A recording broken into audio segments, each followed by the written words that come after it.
interrogante para nosotros podría ser cómo hemos de adorar, cómo hemos de adorar. Aunque son pocos los detalles y descripciones que se dan acerca de cómo se llevaba a cabo la adoración en la iglesia primitiva, en 1 Corintios capítulos 11 hasta el 14, el apóstol Pablo expuso algunos principios generales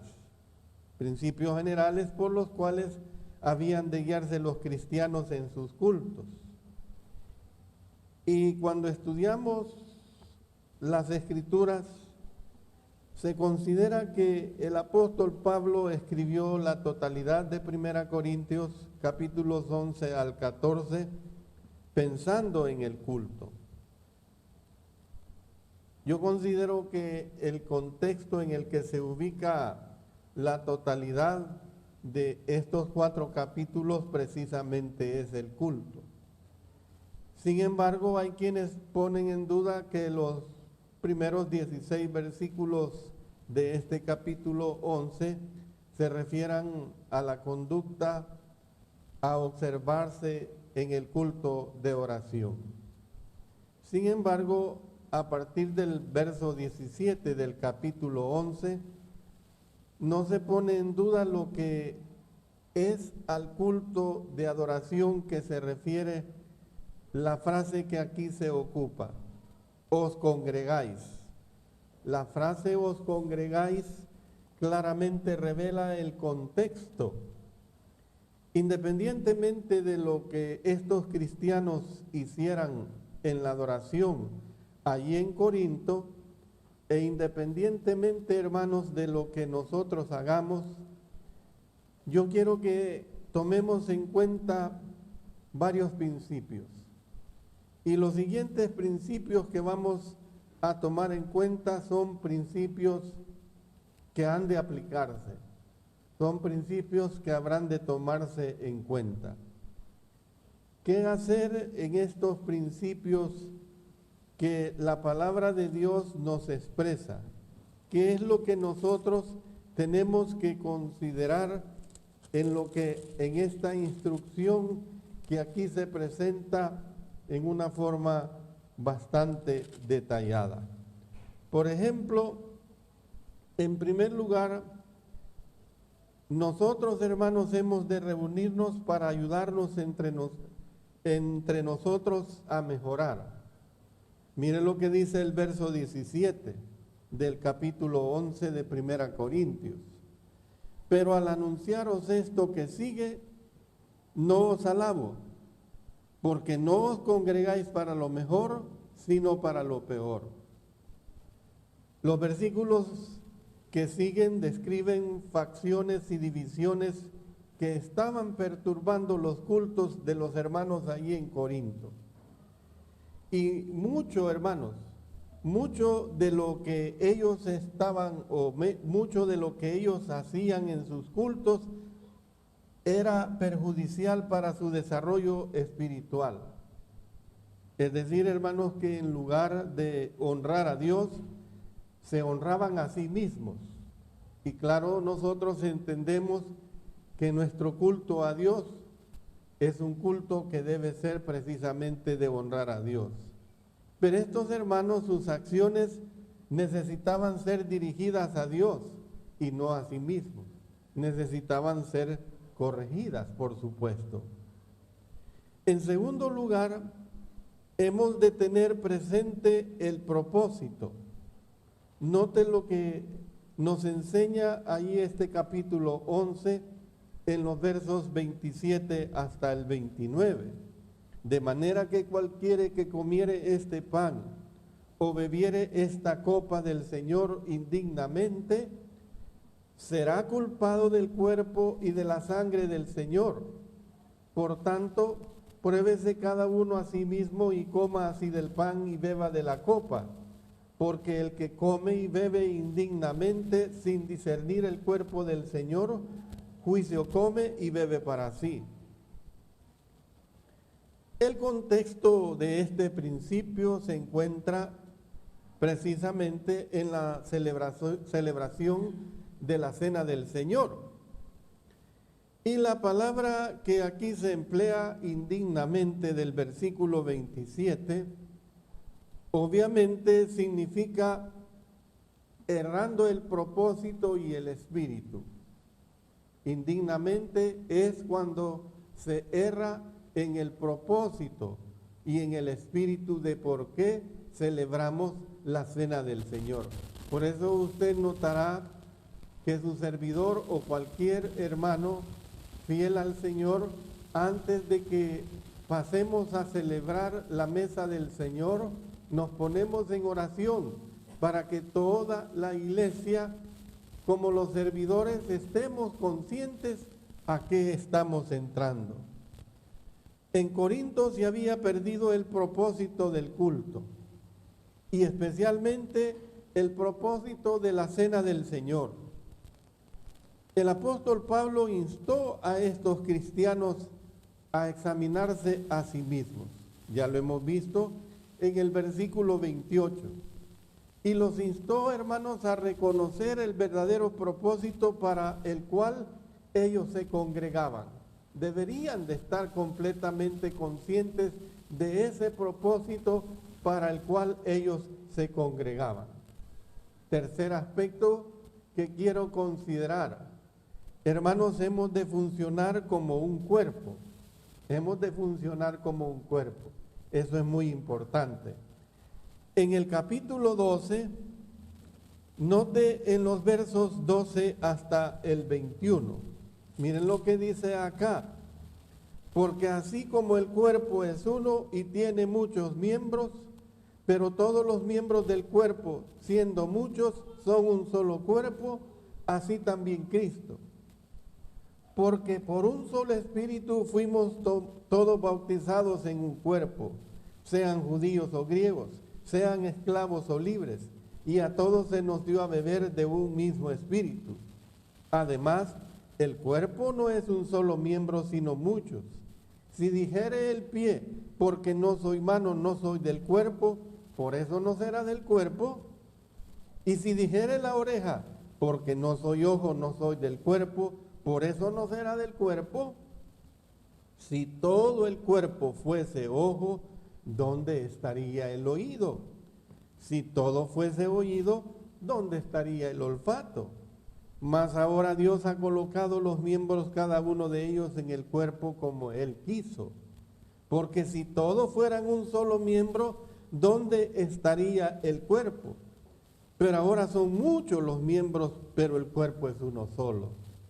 Ni el ojo puede decir a la mano, no te necesito, ni tampoco la cabeza a los pies, no tengo necesidad de vosotros. Hermanos, Dios desea que su pueblo se congregue para adorar. En Hebreos, en el capítulo 10 y el versículo 25, noten que ahí se hace una exhortación a no dejar de congregarnos, no dejando de congregarnos como algunos tienen por costumbre, sino exhortándonos, y tanto más cuanto veis que aquel día se acerca. Entonces nosotros vemos pues que la adoración debe ser tanto vertical como horizontal. ¿Qué es lo que quiero decir con esto, hermanos y hermanas y amigos? Es decir, debe establecer relaciones no solo con Dios, sino también con los demás. En otras palabras, la adoración en privado o familiar es muy importante para el crecimiento espiritual. Es muy importante, es muy vital. Pero tenemos que comprender que la adoración colectiva proporciona algo que aquella adoración en privado no puede proporcionarnos. Entonces, hermanos, la participación con otros en eventos que cimentan la fe fomentan un verdadero sentimiento de comunión, un verdadero sentimiento de estímulo mutuo de los unos para con los otros. Eso es lo que hacemos. desde que empezamos a llegar a tempranas horas de la mañana. Nos alegramos al vernos los unos a los otros. Nos alegramos cuando tenemos la relación de los unos con los otros. Nos alegramos cuando nos saludamos los unos con los otros. Nos alegramos el preguntarnos cómo ha ido nuestra vida. Esa es una buena relación. Esa es la comunión horizontal, el buscarse los unos a los otros. Hay personas, como decía, que solamente piensan en esa adoración vertical, yo y Dios, así, en esa forma. Y eso no es la adoración completa que el Señor quiere y que nosotros se nos demanda que tenemos que cumplir. Cuando hay un miembro que prefiere una cosa y otros que prefieren otra, las relaciones horizontales, hermanos, o sea, las relaciones de los unos con los otros, se deterioran. Lo que a menudo se nos olvida es que cuando estas relaciones se deterioran, lo mismo le ocurre precisamente a la relación vertical, la relación personal de cada uno que nosotros tenemos con nuestro Dios. Bueno, pero en tercer aspecto, ¿qué hacer, hermanos? ¿Qué hacer en nuestra adoración? Hemos de preocuparnos los unos por los otros, dando honor a los miembros que más necesidad de honor tienen. Leyendo aquí en 1 Corintios capítulo 12, noten en los versos 22 hasta el 25. Antes bien, los miembros del cuerpo me parecen más débiles, son los más necesarios. Y a aquellos del cuerpo que nos parecen menos dignos, a estos vestimos más dignamente. Y los que en nosotros son menos decorosos, se tratan con más decoro, porque los que en nosotros son más decorosos no tienen necesidad. Pero Dios ordenó el cuerpo dando más abundantemente honor al que le faltaba, para que no haya desaveniencia en el cuerpo, sino que los miembros todos se preocupen los unos con los otros. Mire, yo quiero que comparemos esta cita que hemos leído de 1 Corintios 12 con el libro de Santiago. En Santiago, hermanos, en el capítulo 2, ahí hay una relación completamente semejante a esta que aquí se está tratando. Miren lo que dice en los versos del capítulo 2, versos 1 en adelante. Hermanos míos, que vuestra fe en nuestro glorioso Señor Jesucristo sea sin acepción de personas. Porque si en vuestra congregación entra un hombre con anillo de oro y con ropa espléndida, y también entra un pobre con vestido andrajoso, y miráis con agrado al que trae la ropa espléndida y le decís, siéntate tú aquí en buen lugar, y decís al pobre, estate tú ahí en pie o siéntate aquí bajo mi estrado, ¿no hacéis distinciones entre vosotros mismos y venís a ser jueces con malos pensamientos? Hermanos míos amados, oíd, ¿no ha elegido Dios a los pobres de este mundo para que sean ricos en fe y herederos del reino que ha prometido a los que le aman? Pero vosotros habéis afrentado al pobre. ¿No os oprimen los ricos y no son ellos los mismos que os arrastran a los tribunales? ¿No blasfeman ellos el buen nombre que fue invocado sobre vosotros? Si en verdad cumplís la ley real conforme a la Escritura, amarás a tu prójimo como a ti mismo, bien hacéis. Pero si hacéis acepción de personas, cometéis pecado y quedáis convictos por la ley como transgresores. Porque cualquiera que guardare toda la ley, pero ofendiere en un punto, se hace culpable de todos. Porque el que dijo, No cometerás adulterio, también ha dicho, no matarás. Ahora bien, si no cometes adulterio, pero matas, ya te has hecho transgresor de la ley. Así hablad y así haced, como los que habéis de ser juzgados por la ley de la libertad, porque juicio sin misericordia se hará con aquel que no hiciere misericordia, y la misericordia triunfa sobre el juicio. Hermanos, hermanas, amigos, pueda que nos veamos tentados a desatender o a evitar a los miembros del cuerpo que no son como nosotros somos. Santiago se refirió explícitamente al peligro de hacer acepción de los ricos. ¿Por qué, hermanos? Porque la congregación es un refugio seguro en la presencia de Dios. En la presencia de Dios, donde todos los ciudadanos del pueblo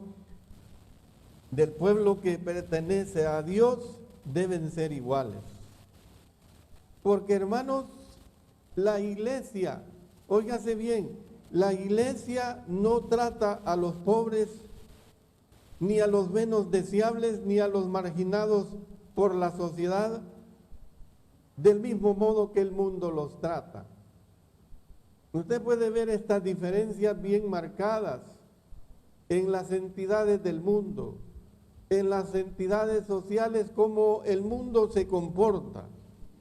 Usted puede entender que la congregación es un lugar donde hayan amparo los que huyen del mundo por ser marginados, por ser oprimidos, por ser totalmente maltratados por una sociedad que se caracteriza nada menos que por su crueldad. Y usted se da cuenta que en esta semana pasada o antepasada, 2 padres mataron a sus pequeños niños de escasos meses de edad. Precisamente usted puede ver esta situación de maldad. Entrar en la congregación debe ser como obtener un respiro de aire fresco. Entrar a este lugar, hermanos y hermanas y amigos, también debe ser algo confortante. No debe ser algo como venir a este lugar que no quiero entrar, más quiero salir. Por el contrario, un respiro espiritual de aire fresco. Una vez nosotros nos encontramos aquí, debe ser manifiesto que haya preocupación de los unos por los otros y que se da honor por igual a todos. Debemos de nosotros entender esto. Bueno, en quinto lugar, en la congregación hemos de tratarnos con amor los unos a los otros. Usted puede ver en 1 Corintios, en el capítulo 13, en los primeros 8 versículos: si yo hablase lenguas humanas y angélicas y no tengo amor, vengo a ser como metal que resuena o címbalo que retiñe. Y si tuviese profecía y entendiese todos los misterios y toda ciencia, y si tuviese toda la fe, de tal manera que trasladase los montes y no tengo amor, nada soy. Y si repartiese todos mis bienes para dar de comer a los pobres, y si entregase mi cuerpo para ser quemado y no tengo amor, de nada me sirve. El amor es sufrido, es benigno. El amor no tiene envidia, el amor no es jactancioso, no se envanece, no hace nada indebido, no busca lo suyo, no se irrita, no guarda rencor, no se goza de la injusticia, mas se goza de la verdad. Todo lo sufre, todo lo cree, todo lo espera, todo lo soporta. Miren qué hermoso el verso 8. El amor nunca deja de ser, pero las profecías se acabarán y cesarán las lenguas y la ciencia acabará.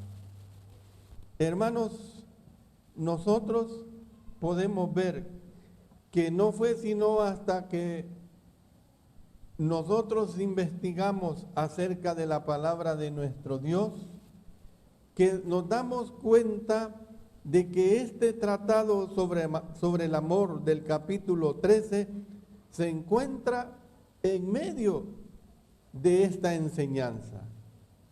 No hay duda de que la enseñanza sobre el amor también se aplica a otros aspectos de la vida cristiana. Sin embargo, hermanos, el contexto inmediato tiene que ver con el trato que debemos de darnos los unos a los otros en ese culto colectivo. El amor había de ser el interés primordial de estos cristianos. Miren lo que dice en el versículo 1 del capítulo 14. Seguid el amor y procurad los dones espirituales, pero sobre todo que profeticéis. El amor nos lleva a considerar las necesidades y preferencias de los demás antes que nuestras propias necesidades.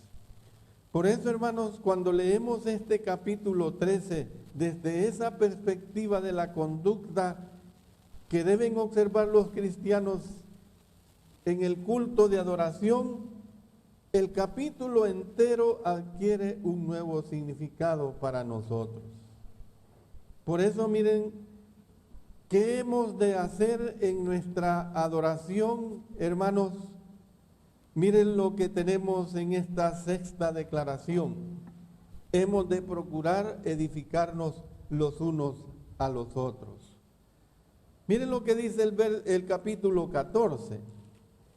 En el capítulo 14, leyendo el verso 3, pero el que profetiza habla a los hombres para edificación, exhortación y consolación. Y leamos versos 4 y 5. El que habla en lengua extraña a sí mismo se edifica, pero el que profetiza, o sea, el que enseña, edifica a la iglesia. Así que quisiera que todos vosotros hablaseis en lenguas, pero más que profetizaseis, porque mayor es el que profetiza que el que habla en lenguas, a no ser que las interprete para, noten, que la iglesia reciba edificación.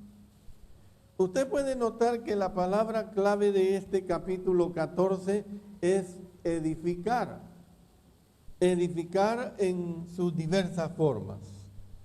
Por lo menos se cree que hay unas 7 veces, dependiendo de la versión que se use, que vemos al apóstol Pablo haciendo hincapié precisamente en la necesidad de que la adoración sea edificante. Usted se puede preguntar, ¿qué es lo que significa edificar? Cuando yo le digo a usted, la iglesia va a edificar, ¿en qué piensa usted? La iglesia va a edificar. Bueno, usted piensa en levantar. Edificar, hermanos, es levantar. Eso es lo que es edificar. Entonces, la edificación debe ser el resultado colectivo de los 5 principios anteriores que hemos estado viendo. Usted se da cuenta que lo que Satanás y el mundo tratan es de derribar. Pero, hermanos, la adoración lo vuelve a levantar. Usted se da cuenta que en muchas ocasiones, antes de venir en este día del Señor acá, Satanás ha tratado de derribarle a usted. ¿En qué sentido? De desanimarle a que no se congregue, de desanimarle a que usted no venga a la reunión sagrada. Pero nosotros tenemos que entender, hermanos, que por el contrario, la adoración a usted lo vuelve a levantar. La adoración no debe ser una actividad gravosa, hermanos, para la iglesia, sino una actividad que edifique a cada uno de nosotros. En séptimo lugar, ¿qué es adorar, hermanos? Hemos de hacer todo decentemente y con orden. Hágase todo decentemente y en orden, dice en el verso 40 del capítulo 14. Dios no crea ni aprueba la confusión. Dios no crea ni aprueba la confusión. Toda confusión que se dé en el culto de adoración es creada por el hombre. Por eso es que usted se dará cuenta que cuando las madres, y sin el menor deseo de ofender a las madres, cuando su niño empieza a llorar, pues la madre tiene que atender a este niño en el lugar apropiado para no interrumpir esta adoración. Por eso es que decimos ponga su celular apagado o al menos póngalo en función de que no haga ruido. Por eso es que tenemos que entender, hermanos, que la adoración es especial. Si hay algún espíritu moviéndose dentro de la reunión, el cual crea confusión, tengamos la plena certeza de que no se trata del Espíritu Santo, hermano. Tengamos esa plena certeza de que el Espíritu Santo no está creando esa confusión, porque la adoración no es una adoración para crear desorden. La adoración es para dar reverencia a nuestro Dios y para edificarnos los unos a los otros. Pero yo le digo a usted, yo le he hablado a usted en el quehacer, pero yo le digo a usted también otro aspecto muy importante y es el qué no hacer. El qué no hacer. Una de las cosas que más debemos preocuparnos por evitar es que vengamos al culto, que sigamos la formalidad del acto de adoración, que digamos las palabras que deben decirse, que cantemos a nuestro Señor los cánticos espirituales que deben cantarse y aún así no haber adorado, hermano. Yo no puedo juzgarle a usted. Yo no soy Dios para juzgarle a usted, pero usted sí lo sabe. Usted sabe si ha venido, si ha cantado, si ha orado, si me ha escuchado a mí como palabra de Dios y usted ha estado en otro mundo. Usted lo sabe. Esa no es adoración que Dios quiere de cada uno de nosotros. Esto, hermanos, podría suceder por varias razones y yo le puedo mencionar algunas de estas razones. En primer lugar, podría ser que no adoramos debido a que tendríamos un propósito equivocado para congregarnos. En Mateo capítulo 15 y el versículo 8, Mateo capítulo 15 y el versículo 8, miren lo que allí se expresa. Este pueblo de labios me honra, mas su corazón está lejos de mí. Jesús, hermanos, advirtió de esto y estaba citando de Isaías capítulo 29, versículo 3. El Señor Jesús lo está diciendo claramente. Este pueblo de labios me honra, mas su corazón está lejos de mí. En segundo lugar, podría ser que no adoramos debido al pecado que hubiere en nosotros. ¿Qué es lo que quiero decir cuando no adoramos debido al pecado que hubiere en nosotros? El profeta Amós describió una situación que tornaba inaceptable la adoración.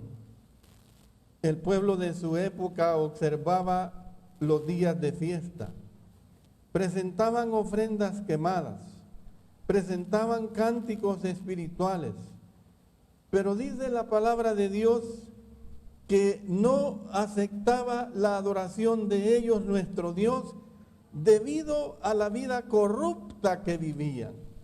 Y yo no estoy inventándome esta situación.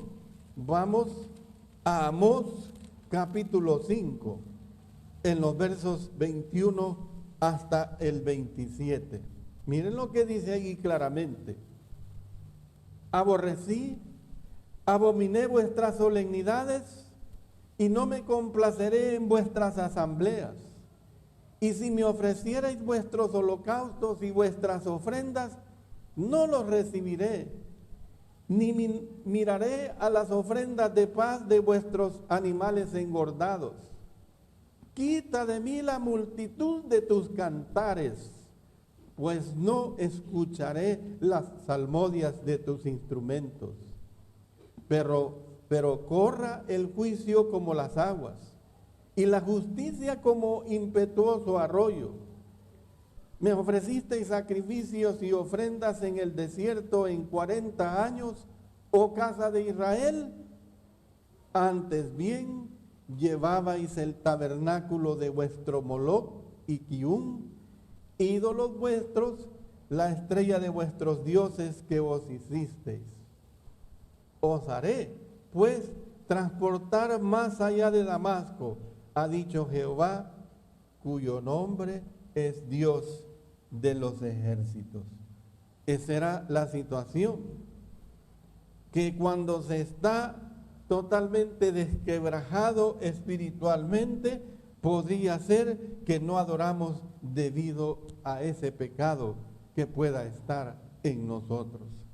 Bueno, en tercer lugar, ¿por qué o qué no hacer en la adoración? Podría ser que no adoramos debido a algo que hubiéramos hecho para lastimar a un hermano. Pero ¿qué es lo que nos dijo Jesús? Miren en Mateo capítulo 5. En Mateo capítulo 5, en los versos 23 y 24. Por tanto, si traes tu ofrenda al altar y ahí te acuerdas de que tu hermano tiene algo contra ti, deja ahí tu ofrenda delante del altar y anda, reconcíliate primero con tu hermano y entonces ven y presenta tu ofrenda. Esta mañana, al nomás iniciar la adoración, 2 hermanas y un hermano pasaron a arreglar su vida delante de Dios, delante de la iglesia. ¿Qué hicieron? No nos interesa. Dios lo sabe. Y ellos querían estar bien con Dios. Y qué bueno que lo hicieron. Y eso es lo que tenemos que hacer, hermanos, para que Dios reciba nuestra adoración. Hermanos, la adoración de la iglesia, la adoración no es aceptable para Dios mientras uno no viva su vida diaria en armonía con Él. Esa es la realidad que tenemos que entender. Dios dispuso la adoración de modo que cambiara la manera como nosotros vivimos. La adoración, hermanos, forma dentro de nosotros las cualidades especiales de vida espiritual que cada uno de nosotros debemos de tener. Esas cualidades de vida espiritual que nos moldean y nos hacen precisamente a la imagen de Dios. Que nos hacen a la imagen de Dios.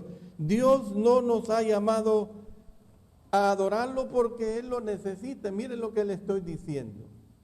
¿Cree usted que Dios necesita que le adoremos? En cierto modo no, hermanos, porque Dios es Dios. Dios es todopoderoso. Él es soberano. Él es completo en sí mismo. Dios, hermanos, no necesita nada que tengamos que nosotros le podamos ofrecer. Nos ha llamado a adorarlo porque somos nosotros los que necesitamos de nuestro Dios.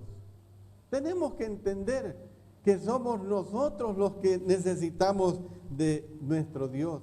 Por eso, hermanos, en la adoración, Él nos llama precisamente a la grandeza espiritual.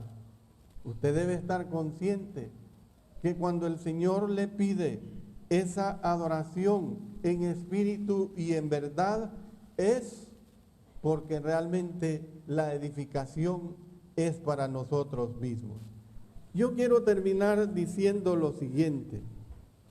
No es mi propósito enredarme en las diferentes cuestiones que las personas plantean en torno a la adoración. La mayoría de estos planteamientos, si no todas, desaparecerán cuando nos centremos en la esencia de lo que es la adoración. La adoración no tiene que ver, hermanos, ni con forma ni con estilo. No tiene que ver nada con lo que me guste o prefiera, sino que la adoración tiene que ver con lo que agrada a Dios. Y eso es lo que usted tiene que entender. tiene que ver precisamente con lo que agrada a Dios. Y para que usted agrade a Dios, usted tiene que considerar esa adoración en base a lo que Él nos ha legado en el Nuevo Testamento. Hermanos, es importante que nosotros realmente seamos celosos. No es con el propósito de brindar una oportunidad para que todos ejerzan su talento personal en el culto de adoración, sino, hermanos, es de llevar a todos a la presencia de Dios. Hermanos, la adoración ni siquiera tiene que ver con atraer a aquellos hermanos y hermanas que no se congregan. Mire, cuando usted esté adorando, ahorita que estamos adorando, usted no esté preocupado por los hermanos que han dejado de congregarse. Si ellos no quieren congregarse, ellos no quieren adorar a Dios. Una cosa es que tenemos que hacer esfuerzos porque ellos vuelvan al redil del Señor, porque es enseñanza bíblica, pero que no le martirice cuando está presentando la adoración que ellos no están presentes. Hablo de hermanos y hermanas negligentes, hermanos y hermanas que han endurecido su corazón. Si al fin y al cabo usted está aquí presente con toda la hermandad aquí presente, adorando a nuestro Dios. La adoración neotestamentaria, hermanos, es una actividad para cristianos fieles, no para cristianos infieles. Usted no tiene que tener en mente esa preocupación. Como decía, eso no significa que no debemos de preocuparnos y de ser insensibles a esta clase de hermanos en el sentido de restaurarles. Hermanos, Dios quiere que usted le adore conforme es, en espíritu y en verdad. ¿Usted cree que el que no se congrega está interesado en adorar a Dios? Yo no creo eso, hermano. Yo no creo eso. Aquel que ha dejado tanto tiempo de ese amor a nuestro Dios, yo no puedo creer en eso. Por eso, hermanos, tenemos que entender, pues, que es importante que nosotros cuando vengamos a este recinto de Dios que Él nos ha legado, usted tiene que venir consciente de que entra para adorar. Pero una cosa debe de usted estar consciente, que la adoración suya es una adoración durante toda la semana. No es una adoración ritual aquí, de rito, de santulón, de santulona. Yo aquí no muevo un plato, yo aquí no quiebro un plato. Y claro, si quién va a venir aquí a hacer cosas malas, nadie. Porque no venimos a eso, sino a la escuela de Dios, a la escuela espiritual. Pero usted tiene que entender que su adoración es valedera, mientras durante todos los días que el Señor le da, usted le adora también en espíritu y en verdad.